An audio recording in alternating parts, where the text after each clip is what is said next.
Hello, Abby, Felice, Irene, Luis P, and Sarah. Today we're starting with the first chapter in the textbook, and we're going to talk about Earth's resources. We're going to cover atmosphere, composition of air pollution, sources of pollution and their adverse effects, water, pollution of water, water treatment and uses of water, and land, pollution and limestone cycle. And this material is going to be covered in the pages 3 to 20. And first we're going to start with resources, talk what are resources, and talk a little bit about the natural cycles. And this material covers one period. So what are resources? Resources are materials that we get from the environment to meet our needs. And these materials are needed to keep us alive, like oxygen and water. They are materials from which we obtain energy, like fossil fuels, or substances or materials that we use to civilize our way of life, like silicon that is used to make computers. And chemistry helps us to understand how basic resources sustain our life, helps us understand how we can use these resources for our benefit, and in the same time provides us with methods of extractions, provides us with ways of extractions of these resources from the environment and surroundings for our benefit. Resources are classified in non-renewable, renewable, and potentially renewable. What are non-renewable resources? These are resources that exist in a fixed quantity in Earth's crust, like fossil fuels and minerals. And once we use them resources, they're done. It takes too much time, a long time for the fossil fuels to be made. It's beyond our lifespan. So once we use the reserves that are in the Earth's crust, there is not going to be any more fossil fuels. That's why they're called non-renewable. They don't replenish so fast. Renewable resources are those that will never run out as long as everything is in motion like it is, as long as the sun is there where it is now.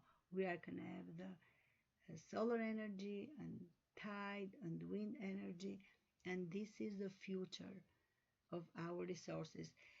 More and more people are using this kind of sources of energy, and as the time goes, I believe that we're going to be using more an enormous amount of energy in the solar energy that we can yield and use for our benefit.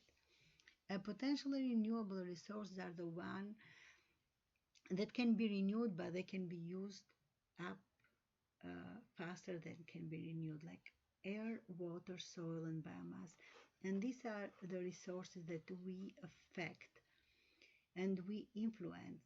And these are resources that require us to be good stewards of, because we can help ourselves in this way. And now, let's talk a little bit about and review what we know about natural cycles. There are 4 cycles that we're going to talk today: rock cycle, water cycle, carbon cycle, and nitrogen cycle. Let's start with a rock cycle. As the Earth moves, rock is taken down into molten rock. A rock is changed and decomposed before it rises back in the surface and cools. And these processes give rise to different types of rocks. So we have sedimentary rock and metamorphic rock and igneous rock. And during the decomposition, gases are produced, like carbon dioxide gas and water vapor, which escape from the Earth's crust in volcanoes. And molten rock escapes through Earth's crust in volcanoes, from the Earth's crust in volcanoes. And the sources that we use here are near the surface. The next cycle is the water cycle. we all know that the Earth is called blue marble. There is a lot of water in the Earth, and that makes the life possible here. And the energy that makes this cycle possible is the energy from the sun. Sun warms up the atmosphere, and the water, like in the lakes and in the rivers, in the sea and ground, evaporates, comes in the atmosphere. The transpiration happens from the trees, the water that they get from the ground, from their leaves escapes. And as the water vapor is here, as it cools, condensation happens. And these droplets of water, they stick with each other and get heavy, and precipitation ever so comes down in the form of rain. And this rain feeds the rivers and lakes and the sea and goes in the ground, and some runs off in the rivers and the lakes, and some goes down in the ground as a groundwater, which comes out in the form of springs and flows in the seas, and some is taken from the plants and through transpiration goes again in the air, and the other one from the evaporation goes in the air, and so the cycle is full. And the beauty of the water cycle is that this water cycle provides a purification of water, and this is something that us as human can influence for bad. So this is the water cycle is someone that has a potentially renewable energy that we can influence with our work and with our good stewardship. And the third cycle is the carbon cycle. Carbon is really important. Without carbon, life would not exist. I said earlier that is in the making of all living things. And the atmosphere, the air has 0.04% carbon. And how does the carbon cycle happens? Now, carbon dioxide that is in the air leaves the atmosphere through the process of photosynthesis. Plants in the chloroplast, they get the carbon dioxide and the water from the ground, and they make glucose and oxygen. This is called photosynthesis. So during photosynthesis, carbon dioxide plus oxygen plus water yields glucose and oxygen.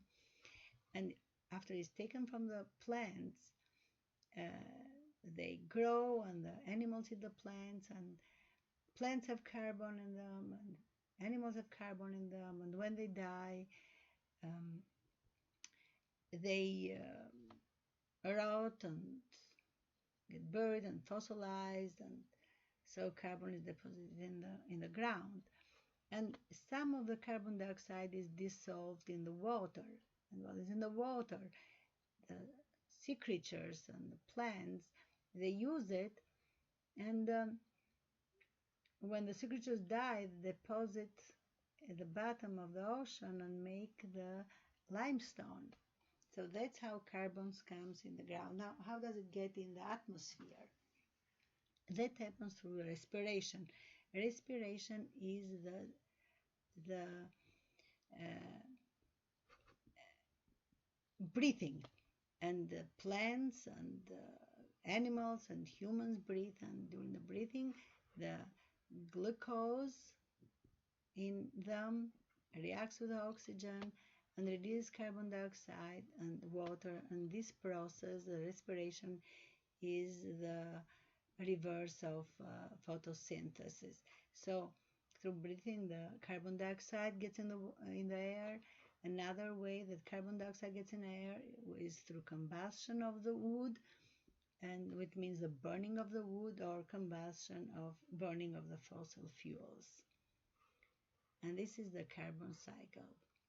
The last cycle is the nitrogen cycle. Nitrogen is essential for plant growth, and 78-79% of the air is nitrogen. But how does nitrogen comes in the ground? There are different ways. Like one is through lightning. When lightning happens, a high temperature is created around here, and the nitrogen in the air and the oxygen in the air, they react and form the nitrogen oxide. Nitrogen oxide reacts with the water vapor, and comes down in the forms of acid rain, and this acid rain comes in the ground, and nitrates are formed, and the plants get the nitrates, and they grow, and animals eat the plant, and they get nitrates in their body, and when they decay, the organic matter decays, and nitrates and nitrites and ammonia are released in the ground. Another way of getting the nitrogen from the air is through some legumes, like different plants like beans or clover or alfalfa. They have in their roots bacteria that can fix the nitrogen from the atmosphere. So they get the nitrogen. Because of this bacteria, they can get the nitrogen from the atmosphere, and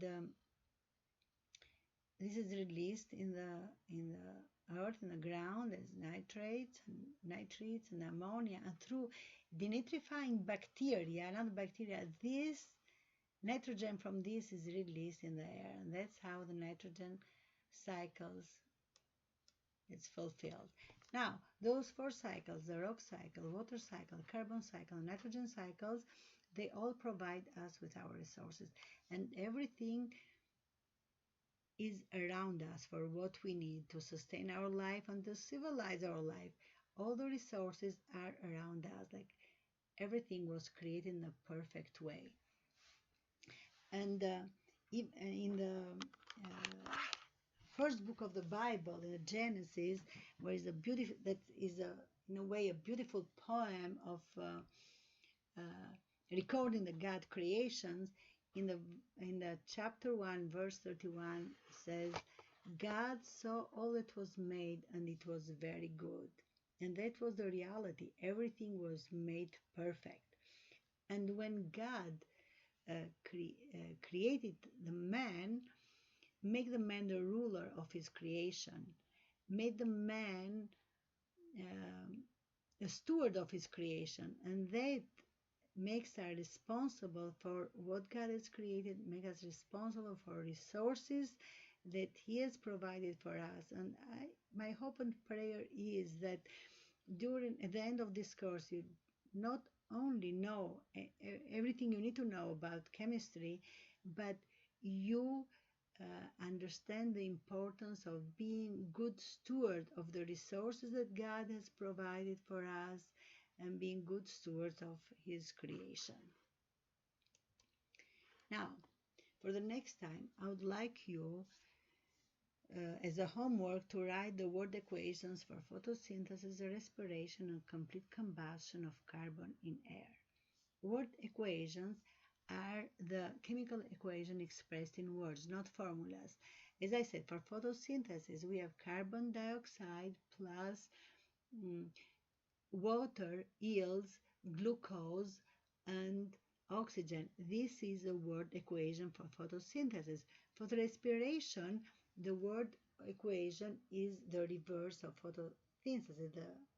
The process is the reverse of photosynthesis, so the word equation is the reverse. And when we talk about combustion, we talk about burning, and every time that we have burning, we have oxygen.